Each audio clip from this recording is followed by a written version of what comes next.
Welcome to the Craig and Greg Show, presented by Maximize Leadership. Here are Craig Owens and Greg Harris. Hey, welcome to the Craig and Greg Show. I'm Craig. This is Greg. We have a theme that I noticed as I went back and looked at some of our previous episodes. There's a theme that shows up in a lot of the topics we talk about. And so I thought, this would be a really good topic for us to just zero in on. And that's that idea of an abundance mindset versus a scarcity mindset. In fact, it's so important to you. You have a keynote address that you do just on the abundance mindset. So let's start off with, why don't you talk a little bit about what is the difference between somebody looking at the world abundantly or looking at the world with scarcity? It may be a trite analogy, but it's the half empty, half full glass. I have found maybe someone's, had a little rough adversity growing up and, money wasn't available, food wasn't available, parents weren't available, and I think that does develop that person to feel like, hey, limited, minimal resources. But I think a lot of it where God wants to touch us as leaders is our circumstance isn't his. Yes. And so we can convert from a half empty glass to a half full glass just by reading the word. I think being around people who are positive, they're accelerators of people, they're impactors of people, or that's what we need to be. And our glass seems to go half full when we do it. No, I don't want you to give your full keynote address, but give us the highlights. So these are like both for-profit and nonprofit businesses. Why are they asking you to come in to talk about abundance? What are you bringing to the group at that time that's causing the light bulbs to go off? Why do they need to hear this? Well, and at any level, you consult some great organizations and your career still do. I think for us, when we're either in sales or leadership or consulting, sales and leadership, whatever those are, industry-wise, the ultimate goal is you want someone to be positive, because if you're a customer and you kind of feel you're talking to someone that's a little Eeyore-like, from Winnie the Pooh, you're like, I don't think they're going to come up with solutions for me. Right. And I think that's part of it is solution-minded. I think you had this, Craig. This is not me, but you had a sign that said, if you come to my office with a problem, think about a couple solutions before we sit down. Yep. And I think that's abundance mindset. So if you watch sports, take other than like individual sports like swimming or something where you really can't see them, where you have a sport where maybe adversity happens and at halftime you make adjustments. A scarcity coach in a sport probably won't make the right adjustments because they're working with just a small bag of tools and experiences. Mm-hmm. The abundance is like, I don't know, let's try this. And there's a little bit of safety in the dare in the abundance. Like, we got a lot of options. I think that's part of where I wish an organization or a team, leadership team or a sales force get together and say, let's be abundant together versus take from your silo, I'm going to remove this from your resource tool. And I think that really loosens up an organization to be free to try things, dare, make a mistake, and just chart it down as we tried. Scarcity is almost fear-based. They just don't dare. And I think a really progressive, a really vital or a vitality in an organization, you kind of feel it, they have abundance in their mindset, or you challenge them to be.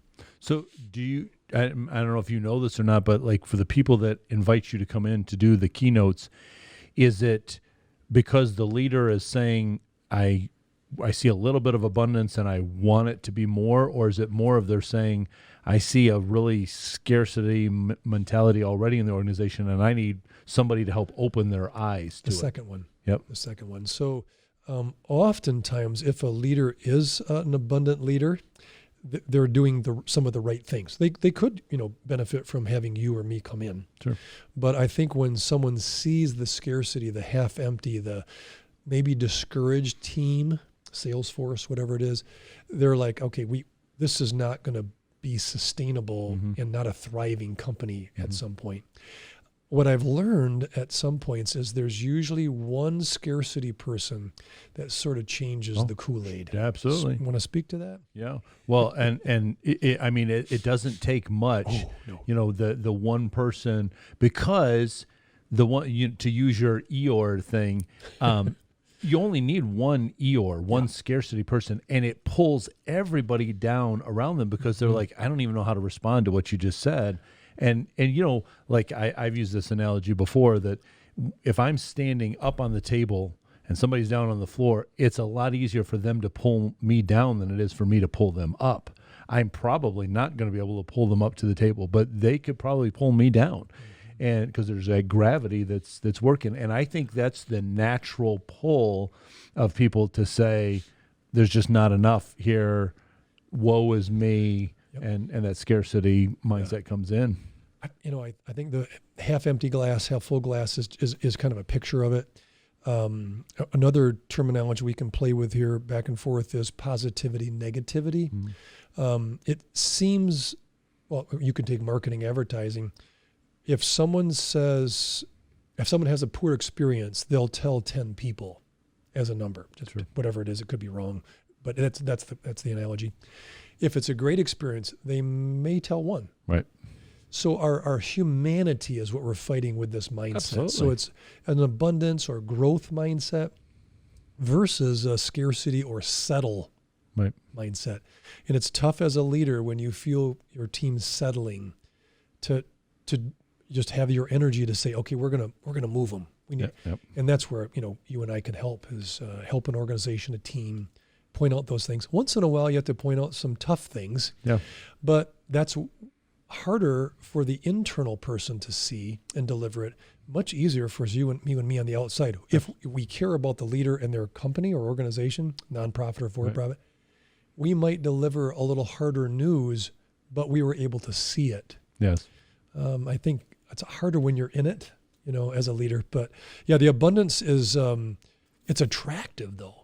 And that's the part that I think the leaders need to be encouraged who are, watching today. It's an empowering too when you. Oh, it's like, someone, hey, boss, you won't believe what I just did.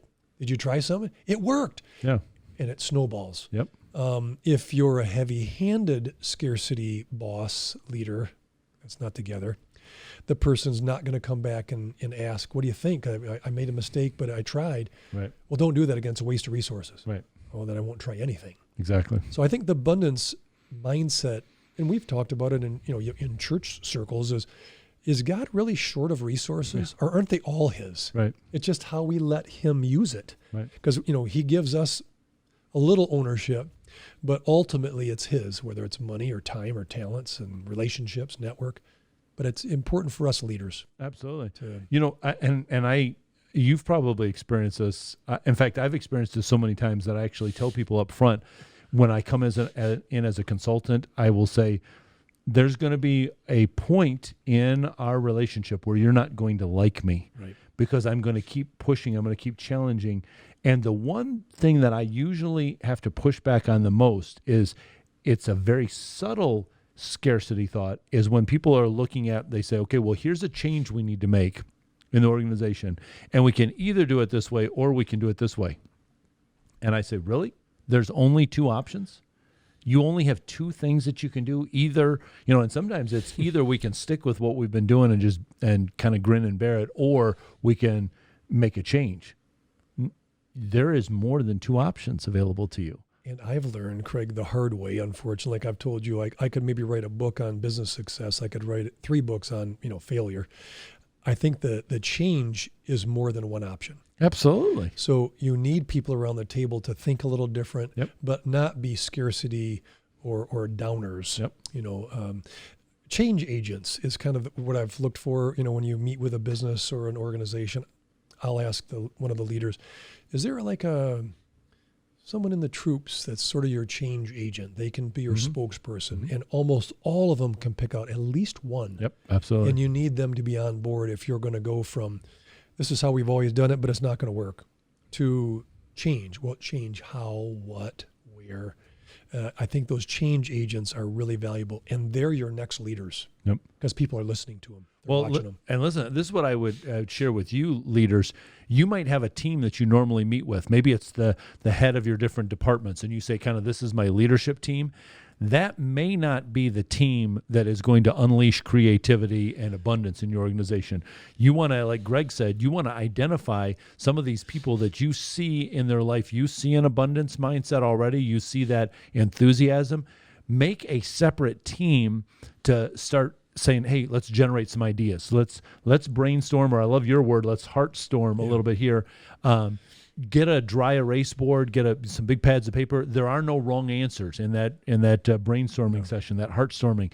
That's the abundance part. Let's get out as many thoughts as we can, and then we'll slowly start evaluating them. But don't just say, okay, well, this is the team I'm stuck with. No, make another team. And you might even have to go outside your organization to make a team. And I think there is where, and I know the word's kind of misdefined, a consultant really is a business advisor. Yes. I met a gentleman through a really cool organization, and his term was, I'm a business pastor. Now, he's not a pastor, right? But he has a pastor's heart. But he's a very good business guy, and he meets with business people, and he pastors, he advises. And I think that's the role we enjoy, is not that we know how to run a big printing company or a car dealership, but there's principles, there's keys to whatever the industry is. So I think the abundance part, there's a reason why scarcity is so easy. I wrote down a few of them just that came to mind because I've seen them. Negativity is just the devil's trap.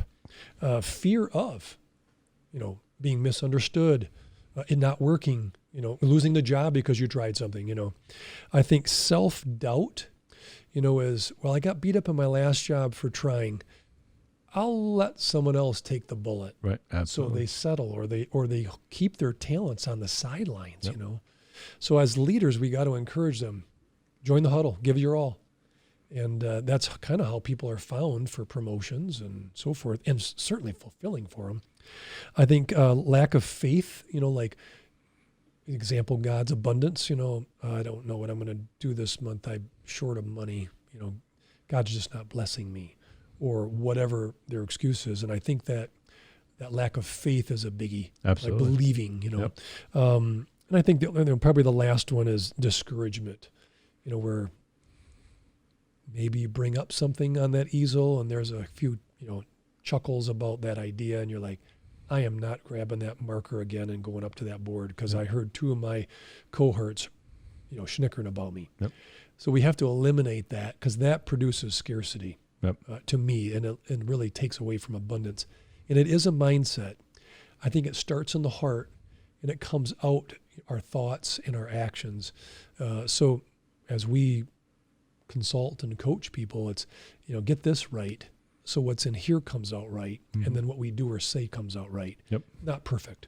Yep. But I think the abundance piece, it's so attractive. And I'm not talking someone unrealistic, but granted, you have to put your red fireman's hat on at times and put the fire out. I get it. Right. But it doesn't mean it's done. It just means we stop the fire. Right. Thoughts on maybe the positivity of people? Where did it go, and how can we get it back, and how do we get people to be positive? Yeah. Well, I think one of the things is if I'm going to start, let me look at it from three different levels. The senior most leader, the point leader. If you have the mentality of it's my way or the highway, that's right there. You're squelching all creativity, because I can promise you, I'm saying this to the camera, but I'd say this to you if you and I were face to face. You don't have all the answers. We don't have all the answers. You want to try to get as many people together as you can. And if you come into your organization and say, this is the way to do it, I'm the only one who knows how to do it, and if you don't do it my way, you're doing it wrong, you're squelching all abundance that's there. I would say to you as well, if you're on a level where maybe you're not a senior leader, but you're kind of in that secondary level where you're in direct talking to the senior leader, questions are really good to ask to open up the door. Well, what would it look like if we did this? Not saying that we need to, but could we just explore what would be the possibility, or what would be the worst thing that could happen, or what's something good that might come? Just start asking those questions. A book that I think that really helped me with that is John Maxwell's got a book called The 360-Degree Leader. Yeah. And he talks about leading up, leading across, and leading down. And, wherever we are, we're leading in all those directions. But I would say regardless of where you are, too, one of the things that I know is constantly negative is the media. Because What? it used to be an old axiom with when you just had print, like the newspapers are the big one, is the thing was, if it bleeds, it leads. So, and think about that. What's the first story that pops up in your news feed or on the evening broadcast? It's never good news. It's bad news. People want to just, they sell the bad news. And you got to remember that somebody has made that choice on purpose. And so I'm not saying stop listening to the news or stop reading things. I am. But be aware. Be careful. Yeah, be aware that listen, there were some good things that happened today. There were more good things. Like, for instance, if they have a story about a plane that crashed, just remember there were thousands of planes that successfully took off, flew, and landed in the right spot. Thousands. And they picked one that didn't work. So that in itself becomes a scarcity mindset, because they're saying, let's find the one bad thing and just make that the major topic. So be aware that your mind is being influenced that way all the time to think in scarcity terms if you're not self-aware to step back and look at that. I like the word balance when it comes to this mindset, because you can't be so negative it works, and you can't be out of touch. Right. There are no problems. Everything's wonderful. It's this unicorn world. Yeah. I think the balance is that we'll have some problems that maybe have a scarcity element to it. Did scarcity mindset contribute to the problem? Is that why the customer's upset? Or did we bring this to the problem and we created it because we have scarcity, or we settle? Good thought. So that's a challenge, I think, for us as leaders and organizations. I think my answer to most people who would ask, how do I get a better mindset, abundance mindset?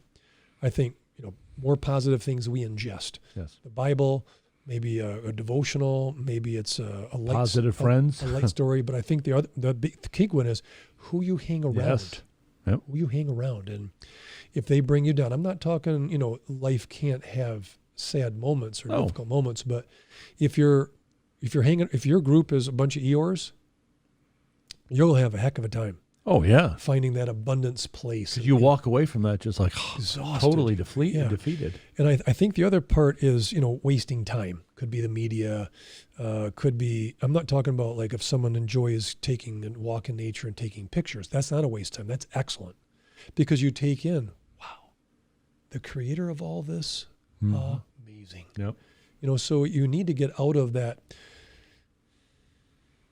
The influence of people who maybe aren't looking to get there.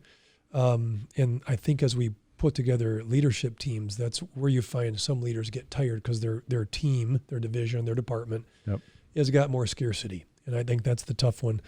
I think boundaries, we've spoken about that in a past episode. You kind of led that one, how important that is. And I think boundaries for the mindset is key. Like, do I think God's running out of resources? Right. I haven't read anything good about it. So what boundary do I need to protect myself so it's not the one airplane crash and you're like, oh, I don't want to fly anymore. There are 10,000 planes that landed safely today. Yeah. But they pick one, because it's the fear stuff. Right. So I think that's probably my biggest one, is maybe the fear and the negativity regarding us. And I think it's very tough because we have to kind of put a blind eye to. Absolutely. You spoke of media, but anyway, who hasn't gone to the barbershop or the neighborhood association and someone's always complaining about, oh, their flowers by the mailbox don't match. I'm just glad they have flowers. Really, I am. Yeah, exactly. Versus plastic ones. Yeah. So how would you kind of wrap up the abundance piece? You've seen a lot where people are kind of choking the organization. Like, I look at all these people that report to me, or look, my division is the most profitable. Yeah. What would you say to leaders? Well, those are the ones where I say to leaders, again, like I said before, I mean, you don't have it all. You're not the be all end all. So get over yourself. It's not going to rise and fall entirely on you. You need other people. But listen, honestly, and again, I would say this, even if he wasn't sitting here, if you want to have for your organization just an excellent presentation, keynote address, get a hold of Greg for his abundance mindset keynote address. And here's how you can do that. If you want to go to maximizeleadership.com, we have a tab on there that is about our coaching huddles, but you can just go ahead. There's a form on there. You can just even fill it out and say, my organization, I think, would benefit from this keynote address. And then we'll get back to you and we can work out details. That's also a place where if you're interested in having us as either consulting with you individually or maybe coming into your for-profit or nonprofit organization and help you evaluate some things, help you infuse some abundance thinking there, we'd be glad to be able to do that. So fill out that form on maximizeleadership.com. On Twitter or down below in the comments, Twitter, we're at Maximize Podcast. Give us your ideas, your suggestions. Say, you know what, why don't you talk a little bit about this topic, or here's something that we think would be interesting, and we'll talk about it in kind of the general terms here. We'd love to be able to have that feedback from you and suggestions from you as well. So get in touch with us. We love dialoguing with you. We love presenting this material. You tell us what you want us to talk about. We'll be happy to do it. And then also make sure that you subscribe on YouTube, click the bell so you're notified every time a new episode of the Craig and Greg Show drops. We'll talk to you soon. Get in touch with Craig and Greg through Twitter at Maximize Podcast or at MaximizeLeadership.com. Be sure to subscribe so you don't miss any episodes of the Craig and Greg Show.